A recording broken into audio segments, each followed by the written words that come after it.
PM Anwar tiba di Jakarta gelar konsultasi tahunan dengan RI. Kemenlu, pertemuan Prabowo Anwar menjadi momentum baru hubungan RI Malaysia.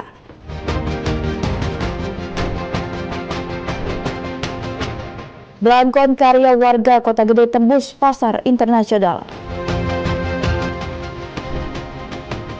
Halo, selamat malam pemirsa setia Berita Nasional Malam. Senang sekali kami kembali hadir menyapa Anda. Selain 3 berita utama tadi akan ada informasi lainnya dari dunia politik, ekonomi hingga sosial sedang hangat berbincangkan. Tentunya bersama saya, Lydia Junita. Baik pemirsa, kita ke informasi utama. Perdana Menteri Malaysia Anwar Ibrahim tiba di Jakarta Senin malam 28 Juli 2025 untuk melakukan kunjungan kerja. PM Anwar bertemu Presiden Prabowo dalam agenda Annual Consultation RI Malaysia. Perdana Menteri Malaysia Dato' Seri Anwar Ibrahim tiba di Pangkalan TNI AU Halim Perdana Kusuma Jakarta pada Senin malam 28 Juli 2025 sekitar pukul 20.00 waktu Indonesia Barat. Kedatangan PM Anwar dalam rangka kunjungan kerja ke Indonesia disambut dengan upacara kehormatan yang penuh kehangatan. Menteri Luar Negeri Sugiono, Menteri Dalam Negeri Tito Karnavian, Wakil Gubernur DKI Jakarta Rano Karno, Duta Besar Malaysia untuk RI Dato' Syed Muhammad Hasrin Tengku Husin, serta dan Lanut Halim Perdana Kusuma bersama TNI Erwin Sugiandi turut menyambut langsung kedatangan PM Anwar. Pasukan jajar kehormatan juga dilibatkan dalam penyambutan sebelum PM Anwar menuju kendaraan resmi. PM Anwar bertemu dengan Presiden Prabowo Subianto di Istana Merdeka, Jakarta pada 29 Juli 2025. Salah satu agenda utama adalah pelaksanaan Annual Consultation RI Malaysia yang telah menjadi tradisi sejak tahun 2004. Annual Consultation terakhir kali digelar pada tahun 2017 di Kuching, Sarawak, Malaysia.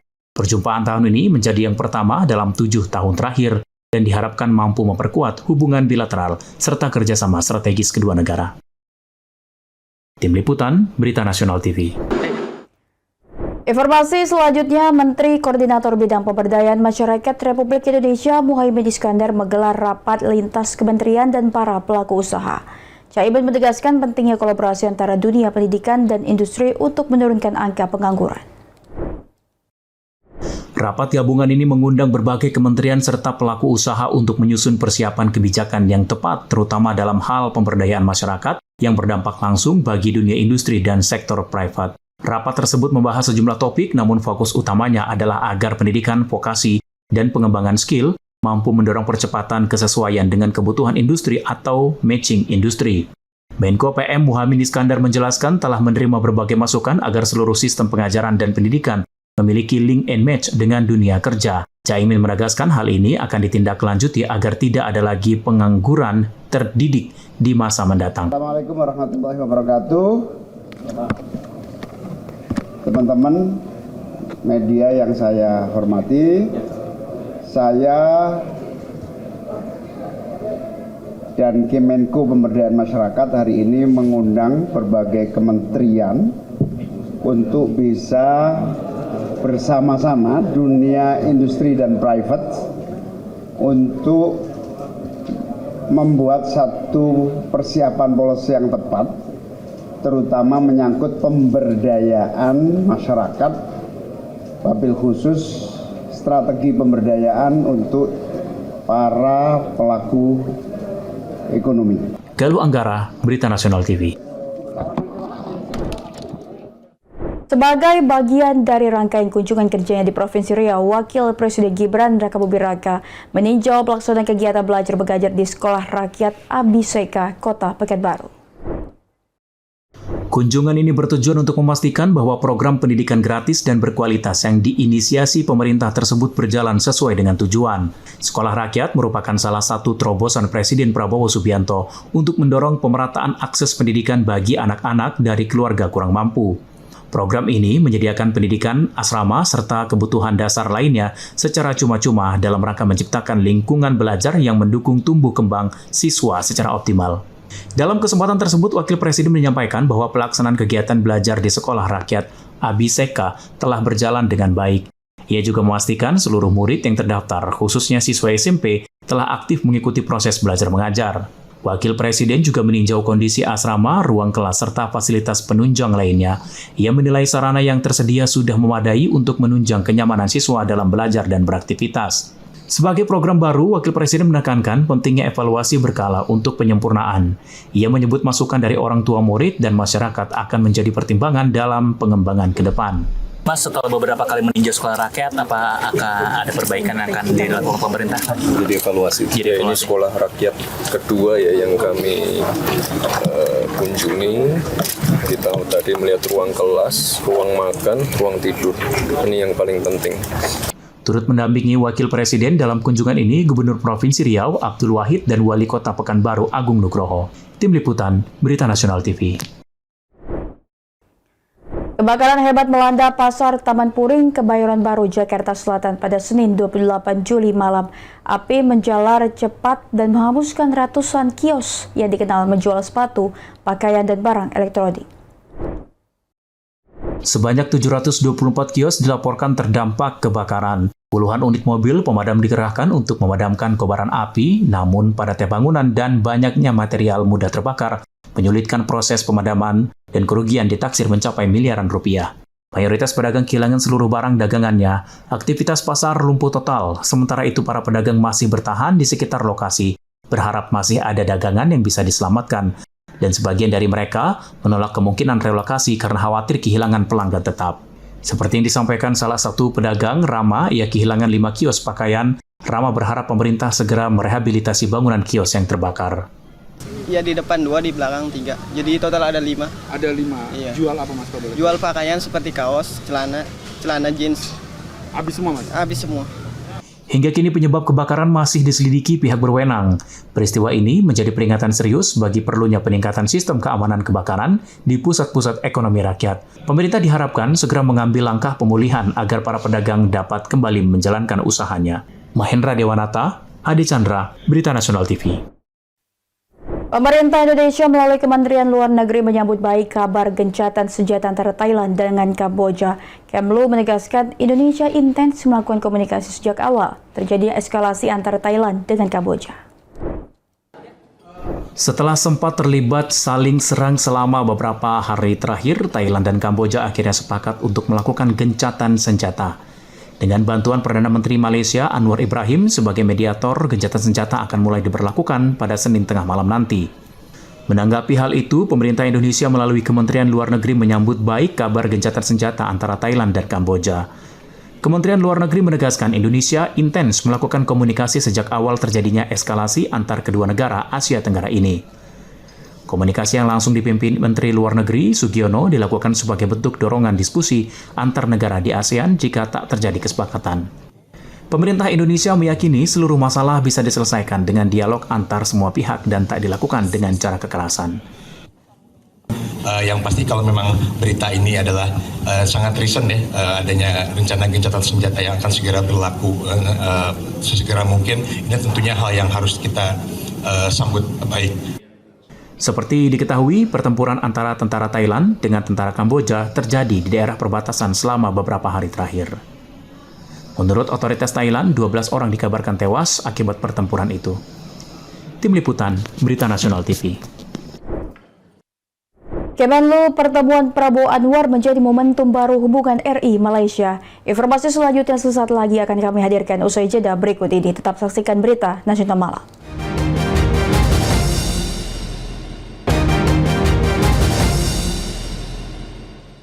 Terima kasih Anda masih menyaksikan Berita Nasional Malam. Pemirsa, Kementerian Luar Negeri Republik Indonesia menyampaikan harapan besar atas pertemuan Presiden Prabowo Subianto dan Perdana Menteri Malaysia Anwar Ibrahim dalam konsultasi tahunan ke-13 Indonesia-Malaysia.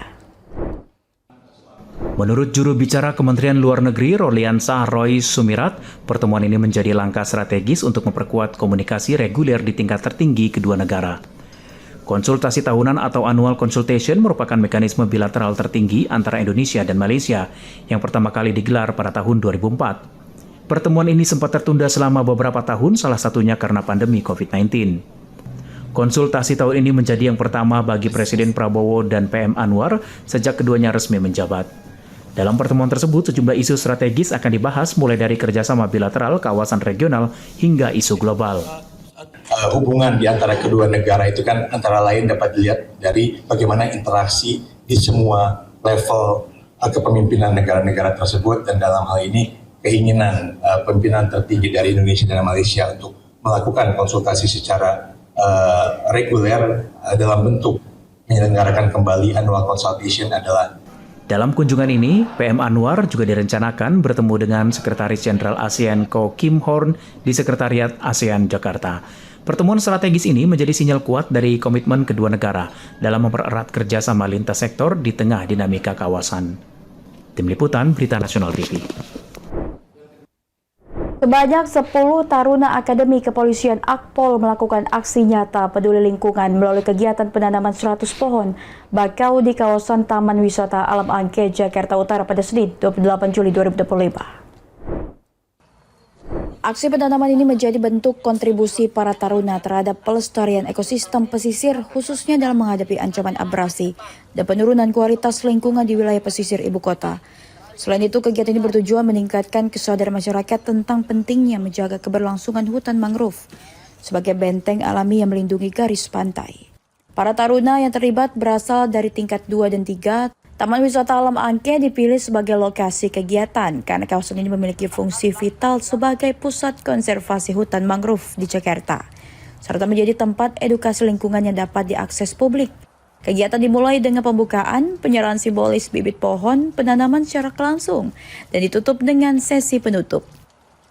Dengan mengenakan seragam training hitam dan kaos sebagai dress code, para taruna menunjukkan komitmen dalam mendukung program pelestarian lingkungan yang selaras dengan semangat Green Policing yang diusung oleh Kepolisian Negara Republik Indonesia. Dari Jakarta, Mahendra Dewanata, Berita Nasional TV melaporkan. 6 bulan menghilang, anak berkebutuhan khusus akhirnya kembali berkumpul bersama keluarganya. Aldias mengaku dibawa oleh seseorang hingga akhirnya ditemukan di daerah Cilacap, Jawa Tengah. Suasana haru kebahagiaan menyelimuti pertemuan anak hilang dengan keluarganya di rumah petakan yang beralamat di Jalan Haji Mairin, Swadharma, Pesanggerahan, Jakarta Selatan. Setelah hampir 6 bulan pencarian, keluarga Aldias akhirnya bisa menarik napas lega. Anak lelaki berusia 17 tahun itu yang merupakan anak berkebutuhan khusus dinyatakan hilang sejak 17 Februari 2025 lalu. Kembalinya Aldias ke pelukan keluarga berawal dari video yang beredar di media sosial yang menampilkan sosok mirip anak mereka. Setelah berkoordinasi dengan pihak Polsek Pesanggerahan dan Polsek Adipati di Cilacap, keluarga berhasil menemukan Aldias pada Jumat 25 Juli 2025. Menyerahkan jersey tim Persija dan bantuan tali asi sekaligus memberikan trauma healing untuk memulihkan kondisi psikologis Aldias. Menurut keterangan Ibu Aldias, anaknya mengaku dibawa temannya namun tak mengetahui secara rinci siapa dan kemana saja ia dibawa hingga akhirnya ditemukan. Baru jalan 6 bulan. Dia sempat cerita nggak Bu pergi sama siapa gitu? Diajak siapa pergi kemana gitu? Sempat cerita katanya dibawa sama temen katanya. Dibawa temen kemana, sono jauh katanya. Pihak kepolisian masih melakukan penyelidikan terkait orang yang membawa Aldias. Diduga anak tersebut dibawa dari terminal oleh seseorang yang belum diketahui identitasnya. Kami komunikasi dengan kakaknya yang ada di Cilengsi. Karena ada video yang kami dapatkan itu diduga mukanya mirip dengan Aldias. Setelah kami dalami, kami berkoordinasi dengan Polres Cilacap dan juga Polsek di sana. Ternyata benar, lalu anggota dari keluarganya datang ke Cilacap dan menjemput. Untuk sementara, Aldias masih harus mengulang pendidikannya di SMP setelah mengalami ketertinggalan selama 6 bulan. Keluarga dan warga sekitar turut bersyukur atas keselamatan Aldias. Saat ini pihak kepolisian masih terus menggali keterangan terkait siapa dan motif apa di balik hilangnya Aldias. Dari Jakarta, Tim Liputan Berita Nasional TV. Miris, seorang ayah di Kota Bekasi, Jawa Barat tega mencabuli anak kandungnya yang masih di bawah umur selama bertahun-tahun. Aksi bejat itu dilakukan saat korban masih duduk di bangku sekolah dasar. Pelaku kini sudah ditangkap kepolisian. Robi 52 tahun hanya bisa tertunduk malu saat dibekuk tim unit PPA Satreskrim Polres Metro Bekasi Kota. Pria yang berprofesi sebagai kuli bangunan ini Diduga mencabuli anak kandungnya Y 14 tahun selama 2 tahun lebih. Aksi pencabulan diduga sudah dilakukan sejak korban masih di sekolah dasar hingga kini duduk di SMP. Perbuatan bejat tersebut kerap dilakukan di rumah saat kondisi sedang sepi. Usai melakukan aksinya, pelaku juga mengancam korban agar tidak bicara kepada siapapun. Namun korban akhirnya mengadukan peristiwa itu kepada kakak tirinya hingga kasus ini dilaporkan ke polisi. Kamar daripada korban, kemudian meraba-raba, kemudian melakukan hubungan dengan korban. Usai memeriksa korban, keluarga dan barang bukti, polisi langsung menangkap pelaku. Untuk memulihkan kondisi mental korban, pihak polisi akan berkoordinasi dengan KPAD Kota Bekasi dan membawa korban ke psikiater. Tersangka dijerat pasal 82 Undang-Undang Nomor 23 Tahun 2002 tentang Perlindungan Anak dan pasal 290 KUHP tentang pencabulan. Tersangka terancam hukuman maksimal 15 tahun penjara. Dari Bekasi, Tim Liputan Berita Nasional TV.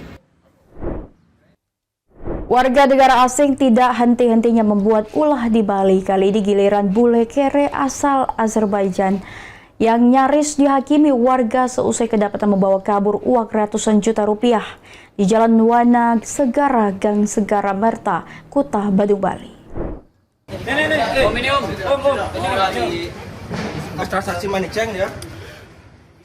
Inilah video amatir yang viral di media sosial memperlihatkan uang dengan nominal 100 ribuan berserakan di jalan. Meski uang yang berserakan cukup banyak, tidak ada warga yang berebut coba mengambil uang tersebut. Terlihat juga pada video berdurasi beberapa detik itu, ada satu sepeda motor jatuh di tengah jalan dan sejumlah warga mengerubungi seorang warga negara asing yang duduk bertelanjang dada. Menurut penuturan warga di sekitar lokasi, WNA bertubuh kempal yang dikerubungi warga merupakan WNA Azerbaijan yang diamankan setelah berusaha kabur usai nekat mencuri uang ratusan juta dari salah satu money changer di kawasan Kuta Badung, Bali. Tak tanggung-tanggung, uang yang coba dibawa kabur mencapai 190 juta rupiah. Kejadian bermula saat pelaku menghubungi salah satu perusahaan jasa penukaran valuta asing dengan maksud menukar uang sebesar $12.000 Amerika Serikat. Pelaku meminta uang tersebut diantar ke salah satu villa di Gang Segara Merta, Tuban, Kuta Badung. 2 staf penukaran valuta asing pun ditugaskan membawa uang lebih dari 191 juta rupiah ke villa tersebut. Keganjilan pun terjadi saat pelaku tidak kunjung menunjukkan uang dolar yang hendak ditukar. Dari lantai 2 villa justru muncul seorang WNA lainnya yang mengaku sebagai anggota Interpol.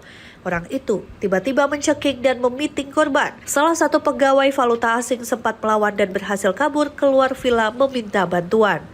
Pelaku kemudian mengambil uang di atas meja dan berusaha melarikan diri. Namun korban berupaya mengejar dan menabrak pelaku dengan sepeda motor hingga keduanya terjatuh dan uang berserakan di jalan. Warga sekitar pun kemudian menangkap pelaku. Tadi itu uangnya itu tersebar banyak sekali di jalan apa bagaimana? Iya. Kalau ya itu sebelum kejadian itu pernah kejadian juga orangnya katanya. Petugas kemudian membawa pelaku ke Polsek Kuta untuk dilakukan pemeriksaan. Dari tangan pelaku berhasil diamankan barang bukti berupa uang tunai 100 juta lebih. Sementara satu pelaku lain yang turut terlibat pada peristiwa tersebut hingga kini masih buron. Aksi nekat itu diduga dilatar belakangi motif ekonomi karena pelaku kehabisan uang. WNA Azerbaijan tersebut bersama teman WNA-nya diduga merencanakan aksi perampokan untuk memenuhi kebutuhan sehari-hari. Hingga kini belum ada keterangan resmi dari Polsek Kuta maupun Polresta Denpasar Bali terkait kronologis kasus tersebut. Dari Bali, Tim Liputan Berita Nasional TV. Pemirsa, jangan kemana-mana akan ada informasi belangkon karya warga Kota Gede tembus pasar internasional. Informasi selanjutnya sesaat lagi akan kami hadirkan untuk Anda.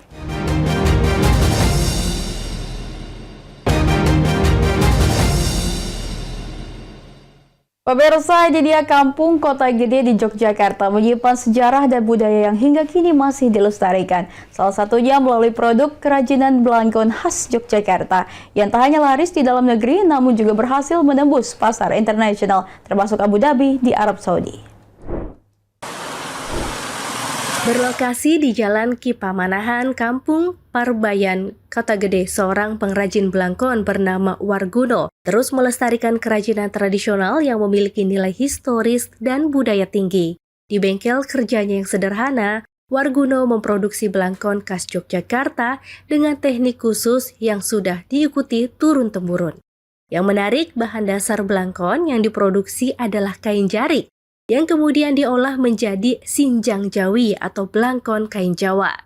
Sebelum memulai produksi, Warguno akan mengukur ukuran kepala, kedalaman, serta menyesuaikan motif sesuai pesanan. Dalam sebulan, dirinya bersama beberapa karyawan mampu memproduksi sekitar 30 belangkon. Produksi yang dihasilkan pun beragam, mulai dari kategori umum untuk masyarakat, kelas premium, hingga belangkon kelas sultan yang mengedepankan detail dan bahan berkualitas. Beberapa di antaranya telah dikirim ke berbagai kota di Indonesia, yang terbaru berhasil menembus pasar Abu Dhabi dan Arab Saudi. Paling jauh kita secara online kemarin belum lama ini kita ngirim ke Abu Dhabi, Uni Emirat Arab. Oh, berarti udah ekspor itu artinya ya, Mas? Kalau dibilang ekspor, tapi ini masih retail, belum berjumlah yang berjumlah banyak. Masih cuma pemesannya malah sampai itu ya? Iya, itu berkat dari ini nama dari Google, itu malah sampai sana pencariannya bisa sampai sana. Konsumen mengakui kualitas produk yang dihasilkan dinilai tepat dari segi kesesuaian ukuran, warna, hingga kerapihan jahitan. Soal harga disesuaikan dengan ukuran dan bahan, mulai dari 35.000 hingga ratusan ribu rupiah. Rasanya mungkin bisa lebih dekat juga kalau mau beli perlengkapan belangkon atau apa gitu. Sama ya lebih tepatnya nyaman sih Mas buat saya, Mas. Kayak srek gitu, model-model buat saya gitu. Usaha yang dirintis sejak tahun 2015 ini terus berkembang. Tidak hanya menjadi sumber ekonomi, tapi juga bentuk kecintaan terhadap warisan budaya. Bagi Warguno, membuat belangkon adalah cara untuk merawat identitas budaya sekaligus memberdayakan warga sekitar. Belangkon Sinjang Jawi karya Warguno menjadi contoh bahwa produk tradisional lokal bisa berdaya saing global selama dikemas dengan kualitas dan nilai budaya yang kuat. Dari Yogyakarta, kontributor Berita Nasional TV. Pemirsa, bocah perempuan bernama Ririn berusia 10 tahun pengidap lumpuh otak dan gizi buruk warga Kecamatan Bojong, Kabupaten Pandeglang, Banten. Lantaran keterbatasan biaya, pihak keluarga hanya merawatnya di rumah hingga akhirnya dilarikan ke Rumah Sakit RSUD Banten untuk mendapatkan perawatan lebih lanjut.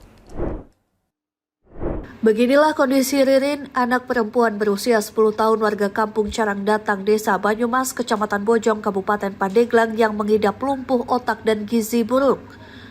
Saat lahir, Ririn memiliki berat badan normal sebesar 3,4 kg. Namun memasuki usia 4 bulan, Ririn mengalami demam tinggi dan kejang-kejang.